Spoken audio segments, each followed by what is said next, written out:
There is a city near the west coast of Saudi Arabia across the Red Sea from Sudan, and the name of that city is Mecca. 5 times every day, no matter where in the world they are, devout Muslims face in the direction of Mecca to say their prayers. More than 5 million of those Muslims live among us here in the United States. More American Muslims than Jews. Throughout the world, there are more Muslims than Roman Catholics. And if you were inclined to believe that most Muslims are Arabs, you would be wrong. By far the largest number of Muslims come from outside the Middle East, over 150 million from Indonesia alone. At least once in his or her lifetime, every Muslim is expected to make the pilgrimage, or Hajj, to Mecca. This is the time of year, between the 7th and 12th days of the last month of the Islamic year, when the Hajj is made. Usually, somewhere in the neighborhood of 2 million Muslims come to Mecca each year at this time. And the Saudi government routinely makes pictures of the Hajj available around the world. But for an American reporter to have access to Mecca and the Hajj, he would need to be a Muslim. Which is why we turn to Michael Wolf to take us where no non-Muslim has ever been. Islam means acknowledging the oneness of God, surrendering to it, cooperating with the way things are. I am a Muslim. I revere the same God as my Christian mother and my Jewish father. Allah is simply the Arabic word for the God of Abraham, Moses, and Jesus. I find the absence of priests and rabbis attractive. Being a Muslim, God is as near as the veins in my neck. This directness is most apparent on the pilgrimage. You embrace your religion, you take part in a spiritual drama, very public and very personal all at once. The Hajj begins at one of 5 stations specified by the Prophet Muhammad. Here we enter the state of ritual purity called Ihram. For men, the required dress of the Hajj is 2 unstitched lengths of white cotton cloth and a pair of sandals. Women traditionally wear plain forms of their usual dress. The garments are a symbol. The person who wears them agrees not to harm plants and animals or fellow pilgrims. No arguments, no violence. We agree to keep the peace. The garments are a great leveler, too. Who can tell rich from poor? They're hard to get used to at first because, in a way, they put an end to my everyday identity. I set aside what I thought made me special. My roots as an American, my work as a writer, my worries, aspirations, all my plans. Here I join people from all over the earth, all these human beings drawn at the same time simply by the call of an idea, by the oneness of God. Pilgrims recite a special set of verses, announcing their readiness to serve God. Here I am, Lord, at your service. Here I am. You have no equal. I am here. Truly, the praise and the favor are yours, and the kingdom. You have no equal. As we all approach Mecca, that long-imagined city, there is a little uncertainty. What will it really be like? Will I perform the Hajj without error? Will it be acceptable to God? To preserve its sanctity and protect pilgrims, the sacred territory around Mecca is forbidden to all but Muslims. It lies hidden in the mountains 50 miles from the Red Sea, a modern city of 1.2 million people. Oh, there's the minaret. This is the center of the Muslim world. There are people from everywhere.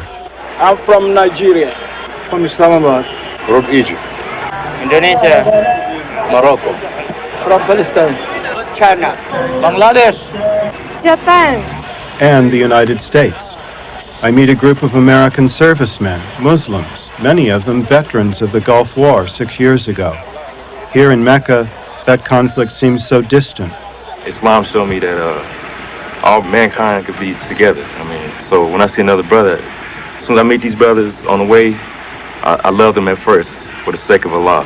This is something that America can learn from this situation, from this religious experience, that all of mankind can get along.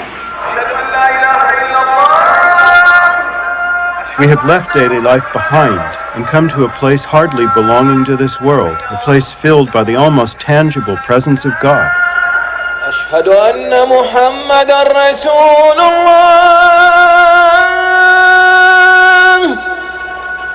All their lives in mosques around the world, Muslims have formed into straight rows to face the Kaaba. Now, and only in Mecca, these prayer lines become circular.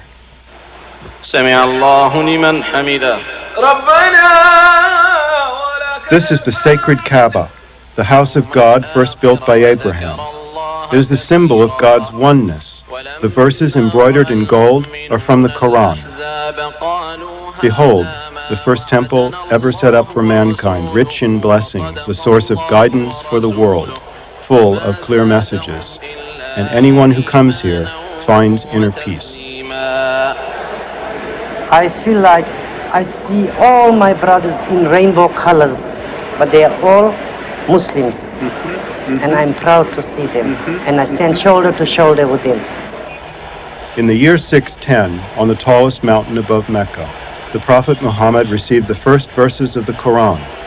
By the time of the Prophet's death, Islam reached well beyond Mecca into the greater Middle East. A vast majority of the world's Muslims, 80%, now live outside the Middle East. There are more than 5 million in the U.S. Walking around the block in Mecca is a walk around the world. I step out the door and for 15 yards I'm in Indonesia. Down the street, past a couple of stores, and it's Africa. Pakistan is just around the corner. Look, here's Bangladesh. Where I live, most people think of prayer as a private affair reserved for the bedside, the graveside, the Sunday service. For a Muslim, when the hour arrives, the whole world turns into a mosque, including this crowded market. We hear the call and lay out our carpets. I borrow one from a bookstore owner. When the prayer ends, a few minutes later, people fold their carpets and continue on their way. In Mecca, the formal rites of the pilgrimage begin in the Great Mosque. The first obligation is to circle 7 times around the Kaaba, following the direction of the earth around the sun. We surround the foundations of our religion.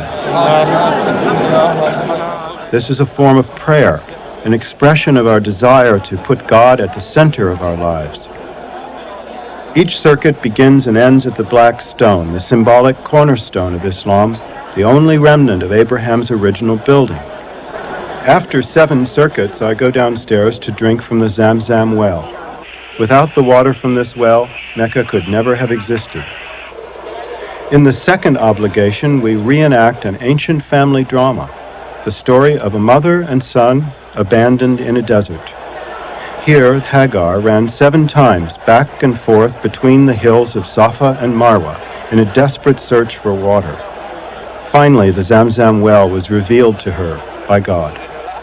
The story dramatizes God's compassion for those in need, a reminder never to give up hope, to keep moving in the direction of salvation. There are some 2 million of us here. So many of us have come from so far away, all sharing in one purpose, all offering our pilgrimage to God.